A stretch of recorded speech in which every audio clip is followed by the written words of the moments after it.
Hello students, welcome. आज का हमारा टॉपिक है बैंक रिकंसिलिएशन स्टेटमेंट।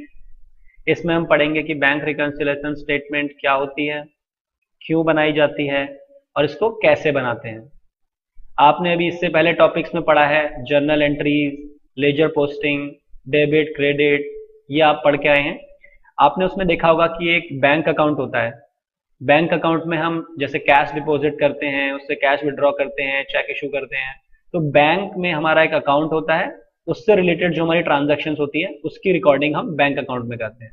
ठीक है, तो आइए इसको हम समझते हैं। सबसे पहले तो ये जो बैंक बुक होती है जिसमें हम बैंक अकाउंट हमारा होता है, इस बैंक अकाउंट में हम अपनी एंट्रीज करते हैं। ये हमारे द्वारा बनाया जाता है बैंक अकाउंट।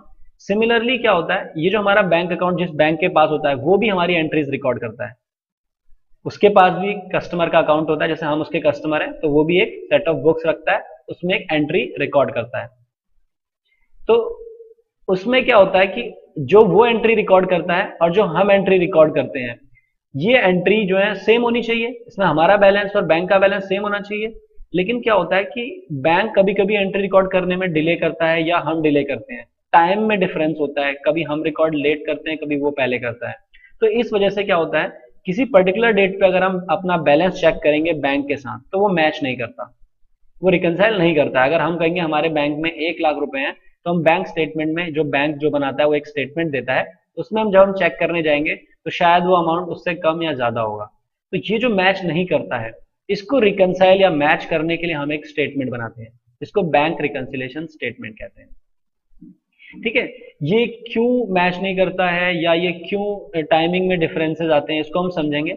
लेकिन इसको समझने के लिए पहले हमें ये समझना होगा कि बैंक से हमारी क्या क्या ट्रांजैक्शंस होती हैं, बैंक से क्या ट्रांजैक्शंस और उनकी क्या हम एंट्री करते हैं और बैंक क्या एंट्री करता है और कैसे क्यों डिले होता है। तो इसके लिए ये समझते हैं बैंक के साथ हमारे फंक्शंस क्या होते हैं। ठीक है जी। तो बैंक का सबसे बेसिक जो फंक्शन होता है, सबसे ज्यादा हम बैंक अकाउंट क्यों ओपन करवाते हैं, ताकि हम उसमें अपना पैसा जमा करवा सकें और पैसा निकलवा सकें। पैसा हम जमा कराते हैं ताकि हमें इंटरेस्ट मिले या हमें उसके थ्रू पेमेंट करनी हो, चेक इशू करना हो, इसलिए करते हैं। तो सबसे मेन जो काम होता है वो है पैसा वहां हम जमा कराते हैं, बैंक डिपॉजिट एक्सेप्ट करता है और साथ में हमें लोन फैसिलिटेट करता है या विड्रॉ हम उससे पैसा कर सकते हैं। इसके अलावा दूसरा बैंक का मेन फंक्शन क्या होता है, जब हम चेक इशू करते हैं। आपने देखा जब हम किसी को चेक से पेमेंट करते हैं, चेक के थ्रू मान लीजिए हम पेमेंट कर रहे हैं, तो चेक हमने बैंक का जो चेक होता है वो इशू कर दिया। उसके बाद उसकी पेमेंट कैसे होती है, जिसको हमने इशू किया है वो पर्सन उस चेक को हमारे बैंक के पास ले जाता है और वो बैंक उसे फिर पेमेंट कर देता है, तो हमारे बैंक अकाउंट से पैसा कट जाता है। तो ये भी हमारे बैंक का एक काम होता है, जो चेक इशू किए हैं हमने उसकी वो पेमेंट करेगा। तीसरा होता है कि जब हमें कहीं से चेक मिलता है, किसी से हमने चेक लिया, किसी ने चेक इशू किया था, हमें पेमेंट लेनी थी किसी को, तो हमने वो चेक लिया, अब हम उस चेक को अपने बैंक अकाउंट में जमा कराएंगे। तो इससे वो बैंक जो है हमारे अकाउंट में पैसे डाल देगा उस चेक के बदले। तो ये बैंक का काम होता है। इसके अलावा बैंक हमारे बिहाफ पे कई डायरेक्ट पेमेंट्स भी करता है। मान लीजिए इलेक्ट्रिसिटी बिल है, मोबाइल का बिल है, तो इस टाइप की डायरेक्ट पेमेंट्स जो है बैंक, अगर हम उसे स्टैंडिंग इंस्ट्रक्शंस दे दें, एक बार देनी पड़ती है, उसके बाद बैंक अपने आप मंथ एंड पर जब भी हमारा बिल ड्यू होगा वो पेमेंट कर देगा। जिसमें फोन बिल, इलेक्ट्रिसिटी बिल, इस तरीके के बिल होते हैं और भी बहुत सारी चीजें होती है जो रेगुलरली पेमेंट पे होती है, स्टैंडिंग इंस्ट्रक्शन के बेसिस पे पे कर दी जाती है। इसके अलावा और क्या होती है, अगर हमें कोई ट्रांसफर करना है, किसी को पैसे ट्रांसफर करने हैं, ईएफटी इलेक्ट्रॉनिक फंड ट्रांसफर जिसे बुलाया जाता है, आपने सुना होगा नेशनल इलेक्ट्रॉनिक फंड ट्रांसफर। मुझे किसी को पैसे देने हैं तो मुझे जाके मैं क्या करूंगा, क्या मैं बैंक से कैश निकालूंगा और उसके बाद वो पैसे दूंगा?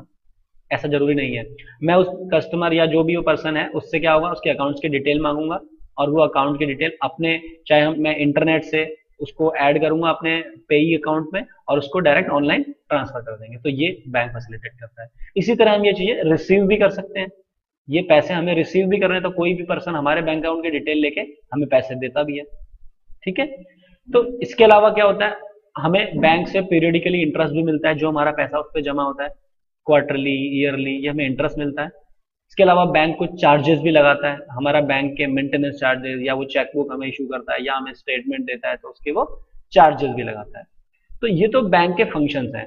अब इन फंक्शंस की क्या होती है, हम ट्रांजैक्शन की एंट्रीज करते हैं, हम अपनी बुक्स में करते हैं और बैंक भी अपनी बुक्स में करता है। बैंक अपनी बुक्स में जो हमारा यानी कि कस्टमर का जो अकाउंट होगा उसमें करेगा और हम अपने बुक्स में जो बैंक अकाउंट होगा उसमें करेंगे। चलिए आइए अब एक एक करके हम ये समझते हैं कि डिफरेंसेस के क्या क्या रीजंस हैं। और हम एक एक करके एंट्री के थ्रू ये समझेंगे कि क्या डिफरेंस आ रहे हैं, क्या इससे हमारा बैलेंस कम हो रहा है या बैंक का बैलेंस कम हो रहा है, या हमारा ज्यादा हो रहा है या बैंक का ज्यादा हो रहा है। ठीक है, देखिए check issued but not yet presented for payment, ये क्या है? देखिए हमें किसी क्रेडिटर को पेमेंट करनी थी, हमने क्या किया, आज एक चेक इशू किया, तो हमारी बुक्स में एंट्री क्या होगी? चेक इशू करने की एंट्री क्या होती है? चेक इशू करने से क्या होगा, हमारा बैंक का जो बैलेंस है वो कम हो जाएगा और हम क्रेडिटर को पे करेंगे, तो क्रेडिटर को हम डेबिट करेंगे, राइट? तो मैं एक एंट्री बनाता हूं, देखिए creditors account, creditor account debit हो जाएगा एंड क्रेडिट, और क्रेडिट क्या होगा, बैंक अकाउंट। तो हमारे बैंक का जो बैलेंस है वो कम हो जाएगा जितने भी रुपीस का है। मान लीजिए हमारे बैंक में अभी बैलेंस था 10,000, ये हमने चेक इशू किया से 2,000 रुपीज का, सो हमारी बुक के अकॉर्डिंग आज की डेट में 2,000 रुपए बैलेंस कम हो जाएगा, तो 8,000 रुपए बैलेंस रह जाना चाहिए। लेकिन क्या होगा, ये जो चेक हमने इशू किया है ये क्रेडिटर को मिल गया, अब क्रेडिटर इस चेक को अपने बैंक के पास ले जाएगा, अपने बैंक को देगा, फिर वो बैंक इसे हमारे बैंक के पास प्रेजेंट करेगा, तो इस सब में टाइम लगेगा। हमने आज इशू किया था चेक तो हमने आज एंट्री कर दी, लेकिन क्रेडिटर जो पर्सन है वो हो सकता है 2-3 दिन अपने पास रखे, फिर वो अपने बैंक को देगा, फिर उस बैंक से 1-2 दिन लगेंगे हमारे बैंक के पास आने में, तो इन सब प्रोसेस में 4-5 या 6 दिन का टाइम लग सकता है। तो बैंक जब एंट्री करेगा, जब वो हमारे अकाउंट को डेबिट करेगा, वो कब करेगा, जब बैंक के पास जो है ये चेक प्रेजेंट होगा, तो इसमें टाइम लगा गया। तो हमारा आज हम चेक करेंगे तो हमारे बैंक का बैलेंस कम हो गया और उस बैंक का बैलेंस मतलब बैंक के अकॉर्डिंग हमारी बैंक में जो कस्टमर का अकाउंट है उसमें बैलेंस ज्यादा रहेगा। तो ये एक डिफरेंस है कि आज के दिन बैलेंस कम हो जाएगा। अब हम दूसरा समझते हैं। देखिए चेक डिपॉजिट, सिमिलरली ये बिल्कुल अपोजिट है पहले वाले का, check deposited into bank but not yet collected by bank. इसमें क्या होता है, हमारा कोई कस्टमर है या हमारा कोई डेटर है, उसने हमें पेमेंट की थ्रू चेक, तो हमारे पास चेक आया, आज हमारे पास चेक आ गया, हमने क्या किया, उस चेक की अपने बुक्स में एंट्री कर ली और उसको बैंक के पास जाकर जमा कर दिया, डिपॉजिट कर दिया। तो जब हमारे पास वो चेक आया तो हमने उसकी एंट्री क्या करी होगी, हमारे हिसाब से हमारे बैंक का बैलेंस बढ़ जाना चाहिए, तो बैंक अकाउंट, क्योंकि पेमेंट हमारे पास आ रही है ना, तो हमने क्या किया होगा, bank account debit to debtors, जिससे हमें चेक मिला है, टू डेटर्स अकाउंट, मान लीजिए अमाउंट कुछ भी हो सकता है XX। तो जितना अभी हमारे अकाउंट बैंक का बैलेंस मान लो अभी 8,000 हो गया था, अब हमें क्या हुआ, ये चेक रिसीव हुआ, तो इससे हमारा बैलेंस बढ़ जाना चाहिए हमारी बुक्स में। मान लीजिए चेक 3,000 का था, तो हमारे according 8,000 plus 3,000 11,000 should be new balance. But हमने इसे बैंक को जाके दिया तो उसमें हमने बैंक को दिया होगा, फिर वो बैंक हमारा बैंक कस्टमर जो जिससे हमने चेक लिया था उसके बैंकर को प्रेजेंट करेगा, इसमें 3-4 दिन का टाइम लग जाएगा। सिमिलरली फिर वहां से अमाउंट ट्रांसफर होकर हमारे बैंक में आएगा, फिर 2-3 दिन का टाइम लग जाएगा। तो टोटल मिला के इस प्रोसेस में 4 से 5 दिन का टाइम लग जाएगा। तो इसलिए हमने तो एंट्री आज कर दी, हमारा बैंक जो एंट्री को 4 या 5 दिन बाद करेगा, तो टाइमिंग डिफरेंस आएंगे। इसी तरह हम नेक्स्ट समझते हैं, direct payments made by bank on our behalf. जैसे हमारे कुछ इलेक्ट्रिसिटी के पेमेंट हैं, टेलीफोन के पेमेंट हैं, जैसे मैंने अभी बताया था आपको कि वो पेमेंट बैंक डायरेक्टली कर देता है हमें बिना बताए। तो बैंक जो है डायरेक्ट पेमेंट कर देगा तो हमारे बैलेंस में से घटा देगा, बैंक के पास जो उसके रिकॉर्ड्स हैं यानी कि बैंक स्टेटमेंट या पासबुक है उसमें हमारा बैलेंस कम हो जाएगा। लेकिन हमारी जो बुक है, जो हमारी बैंक बुक है या कैश बुक का बैंक कॉलम है, उसमें क्या होगा, उसमें कोई फर्क नहीं पड़ेगा क्योंकि हमें तो पता ही नहीं है कि पेमेंट हुई है, तो हम तो कोई भी एंट्री नहीं करेंगे। हम एंट्री तभी करेंगे जब हम बैंक स्टेटमेंट मंगाएंगे या पासबुक मंगाएंगे, जब हमें पता चलेगा कि बैंक ने हमारे अकाउंट को डेबिट किया है।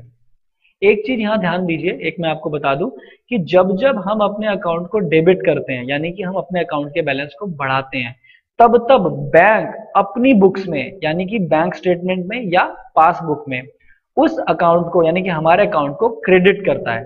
हम जब डेबिट करते हैं तो वो क्रेडिट करता है, क्योंकि जब जब वो क्रेडिट करता है तो हमारा बैलेंस वहां बढ़ता है। हमारा जो बैलेंस है वो बैंक के बुक्स में यानी कि बैंक के रिकॉर्ड्स में यानी कि स्टेटमेंट में क्रेडिट होता है। और जब जब वो घटाता है तो वो डेबिट करता है। तो इन नटशेल, जब हम अपने अकाउंट को डेबिट करेंगे तब उस बैंक को क्रेडिट करना चाहिए, और जब हम अपने यहाँ बैंक अकाउंट को क्रेडिट करेंगे तब बैंक के रिकॉर्ड्स में यानी कि बैंक के लेजर में वो डेबिट होगा। राइट, तो ये आपकी समझ में आया। अगला क्या है, जब कोई हमारा कस्टमर डायरेक्ट बैंक में इलेक्ट्रॉनिक फंड ट्रांसफर करके पैसा जमा करा दे। मान लीजिए किसी ने बैंक से हमारे बैंक में ट्रांसफर कर दिया, अब हमारे बैंक में बैलेंस बढ़ गया, हमें कब पता चलेगा? हमें तो पता ही नहीं चलेगा। हमें तब पता चलेगा जब हम बैंक स्टेटमेंट या पासबुक मंगाएंगे। तो इससे क्या होगा, हमारे बैंक में यानी कि पासबुक में या बैंक स्टेटमेंट एंट्री हो चुकी है ऑलरेडी, हम करेंगे जब हमारे पास बैंक स्टेटमेंट आएगी, तो इससे टाइमिंग डिफरेंस आ गए। Are you getting my words? इसके अलावा बैंक से अगर कभी हमें इंटरेस्ट मिलता है, डिविडेंड मिलता है, हमने बैंक में जो हमारा पैसा जमा पे इंटरेस्ट मिलता है, बैंक तो हमें इंटरेस्ट जब भी क्वार्टर एंड है या जब भी मंथ एंड है या ईयर एंड है तब वो क्रेडिट कर देगा। क्रेडिट मतलब जब भी बैंक हमें पैसा देता है तो वो क्रेडिट करता है, वो क्रेडिट कर देगा, लेकिन हमें पता नहीं चलेगा। हमारे हमारे हिसाब से, हमारे रिकॉर्ड्स के अकॉर्डिंग तो बैलेंस सेम रहेगा। राइट, सिमिलरली डिविडेंड का भी केस होता है, हमें किसी कंपनी में हमने पैसा लगाया है या इन्वेस्ट कर रखा है तो उससे हमें डिविडेंड मिलता है, वो हमारे बैंक में डायरेक्टली क्रेडिट हो जाता है, हमें पता ही नहीं चलता, तो भी डिफरेंस आते हैं। इसी तरह बैंक कुछ चार्जेस लगाएगा, बैंक कुछ चार्जेस लगाता है तो हमारे अकाउंट को डेबिट करता है बैंक स्टेटमेंट में या पासबुक में, हमें पता नहीं चलता। तो हमारे बैंक में हाँ, हमारे रिकॉर्ड्स के अकॉर्डिंग बैलेंस वही रहेगा, जबकि बैंक के रिकॉर्ड के अकॉर्डिंग बैलेंस कम हो जाएगा क्योंकि उसने चार्जेस लगा दिए। इसके अलावा क्या होता है, एरर्स। मान लीजिए हम एंट्री करते वक्त कोई एरर करते हैं, मान लीजिए हमने कोई एंट्री गलत कर दी, बैंक को हमें क्रेडिट नहीं करना चाहिए था, किसी और को करना चाहिए था, हमने बैंक को कर दिया, या बैंक को मान लीजिए 1000 रुपीज से क्रेडिट करना था या डेबिट करना था, हमने 1000 की जगह 10,000 से कर दिया, एक जीरो एक्स्ट्रा लग गया, तो ये एरर होगी। इस एरर से भी डिफरेंस आ जाते हैं। कभी कभी हो सकता है हमने एरर कर दी और कभी हो सकता है बैंक की तरफ से पासबुक में एरर हो जाए। हालांकि ये चांसेस बहुत रेयर होते हैं, बहुत कम होते हैं, लेकिन हो तो सकते हैं ना। तो इस केसेस में भी डिफरेंस आते हैं। तो ये तो थे डिफरेंसेस के रीजन। अब हम आपको दिखाएंगे कि ये बैंक रिकंसिलिएशन स्टेटमेंट दिखती कैसी है, इसको बनाते कैसे हैं, इसका क्या प्रोफॉर्मा होता है बैंक रिकंसिलिएशन स्टेटमेंट का। और फिर हम इनके प्रैक्टिकल प्रॉब्लम्स और प्रैक्टिकल क्वेश्चंस करेंगे कि एक एक क्वेश्चन को हम लेके पूरा डिटेल में उसको सॉल्व करेंगे और सॉल्यूशन तक पहुंचेंगे।